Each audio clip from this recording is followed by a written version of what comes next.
We've been working on compounding problems. That is, what happens with interest when the money you invest earns interest, and then that interest contributes to the principal so that it earns more. And this is a problem, of course, not just of money, but of growth of any kind.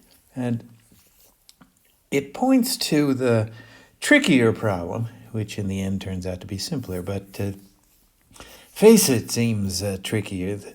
What happens when there aren't any discrete periods, as you never stop counting the interest and you never stop adding it to the principal and it never stops growing. This actually is the common or natural situation.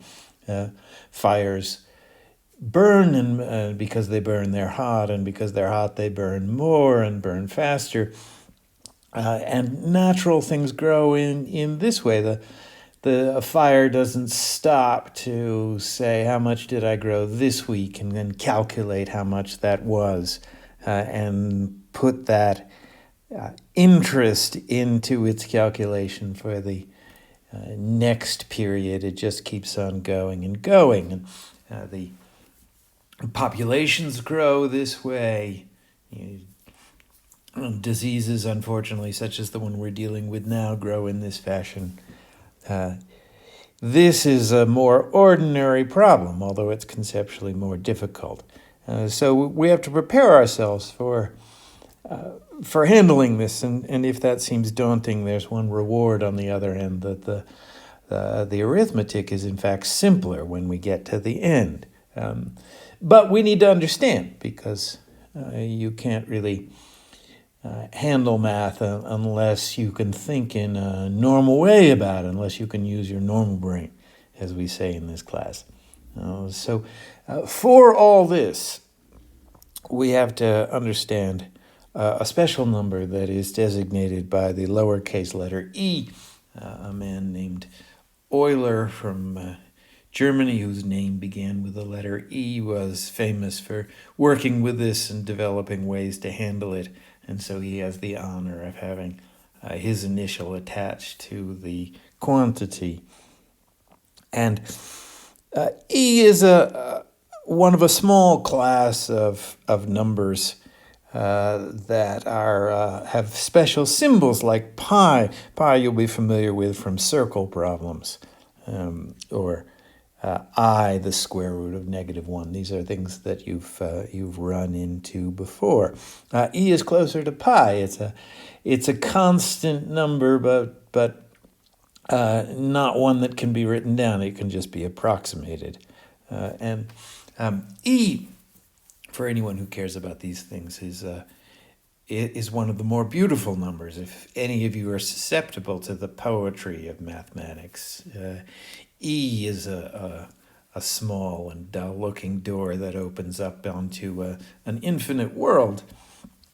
And one little taste of it, we are not going to follow this particularly nerdy rabbit hole, but one little taste of it is a famous equation, which is now called Euler's identity. Just look at that equation for a bit. It seems very simple. You take the number e and you raise it to a power, which is created by multiplying pi and I by each other. And then the rest is simple, the most ordinary numbers. But you might stop to consider just how weird that is. What would it mean to take this number, which is associated with compound interest, and raise it to a power of a number that doesn't exist, the square root of -1? We all know there's no such thing, and multiply that by the special circle number. And why would you get such simple arithmetic in it? How is it that these basic numbers create this hard to understand, hard to fathom formula? There's a strange mystery in the realm of mathematics in that. But as I say, we're not going to pursue that. But anybody who is tempted by the poetry of mathematics should be alert that we're getting a little bit of access to it here. But to talk about more concrete things, we know about the number pi. We're familiar with it. It is, as I say, a number that the kind of number they call transcendental. You can't quite put it down in digits. You can approximate it. So there we have pi. This is a useful approximation. In the digital world, we use something like that. But it's right to remember that these numbers, as mysterious as they aren't ultimately mysterious. If you should take a ruler and draw a line the centimeters from 0 to 10, you could mark pretty much the place where pi is, and it would just be an ordinary distance, not quite as long as your thumb from the beginning of the line. And E is that same sort of thing as well. A little bit smaller, but still common number, not too large. And that's one way to get your mind around this concept. We have these special numbers, just as pi is for circles. E is somehow a very helpful number for compound interest. So let me start to build up to what E would mean by remembering the way we calculate interest and compound interest. You've been doing a few homework problems. Most people did pretty well. Certainly simple interest we get. Simple interest just means that if you invest a certain amount of money, or you could borrow a certain amount of money and be in the other end, the time you don't have the use of that money because you've lent it out earns you some interest. You can get paid for that. So if we have $200 at 5% interest, and that's simple interest, if the 5% rate is an annual rate, that is what you get every year, and you go for 4 years in this way, then we can all figure out what that means. 5% a year gets you $10, 5 for each 100, and 4 years would add up to 40, and there you'd have it. You started with $200, you invested it for 4 years, and in the end you have $240. That seems fair. Now, but we've been wondering about compounding. What happens when you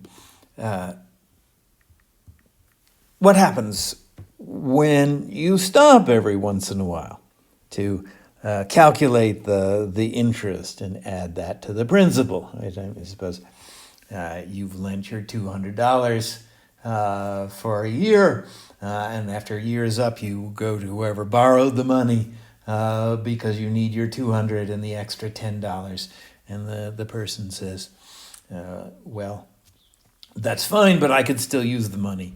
I'd like to let it run on for another year at the same rate. You might agree to this, but you might disagree. What are you owed at the end of the second year? The person who borrowed the money from you might think, well, I give you your $200 back. I always give you back what I borrowed, and then $10 for the first year and another $10 for the second year. And you might think, well, no, you owe me a little more, because the first year you borrowed $200 from me, but at the end you were supposed to pay me $210, and you didn't pay me, and therefore for the second year you were borrowing $210, so you owe me the $10 for the first year and $10 for the second year, but 5% of the extra $10 that you borrowed the second year. And that's all there is to the problem of compounding. And so we see in this first line on this page, I've worked out what that same problem would be if it went for 4 years. If you had a 5% rate, and at the end of each year you calculated how much was owed, and you added that to the principal, and all new interest was based on that, where would you end up at the end of 4 years? Well, $243.10. Now, that's if you compound every year. What if you compounded more often? Well, obviously then you'd earn more money. And why is that? Well, simply because the principal is growing all the time. After all, if you compound annually, you spend the whole first year having lent $200, and it counts as no more than $200. But if you're going to make a calculation every month and find out how much has been earned already and add that to the principal, then the principal gets bigger more quickly.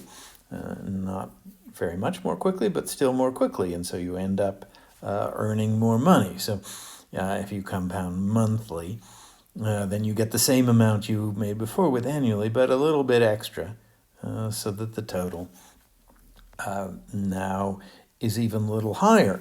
And if you like that, you might think, well, I enjoy making more money, and I got more money with the same principal, investing the same amount of money and the same rate, and indeed the same overall time, but I got more money just by stopping to do my calculations. How much is owed to me today? So why don't I do that? Why don't I do it every day? What could I get out of that? And you see that on top of this, there is even more money, and you may begin to think, well, maybe if I pursued this compounding, if I just compounded as fast as possible, I could make more and more money. Maybe my $200 could earn me infinite sums. And fortunately, or maybe unfortunately, depending on what side of the equation you're on, whether you're borrowing or lending, that's not the way it works, because you can see at each time you raise the level of compounding, the gain is smaller than the last one. And it seems that this is the limit. If you compound all the time, mathematically we could calculate this out so that the advantage for calculating all the time is not even 1 penny, not even 1/100th of a dollar, but still more. And that is conceptually tricky to figure out. How do we know how much it would be? For that, we have to look at this letter E, the number symbolized by E. But first, it's best to understand that it's the use of that number, the reason we have to think about it, comes out of a problem that is not too difficult to understand, that we have in fact been dealing with already.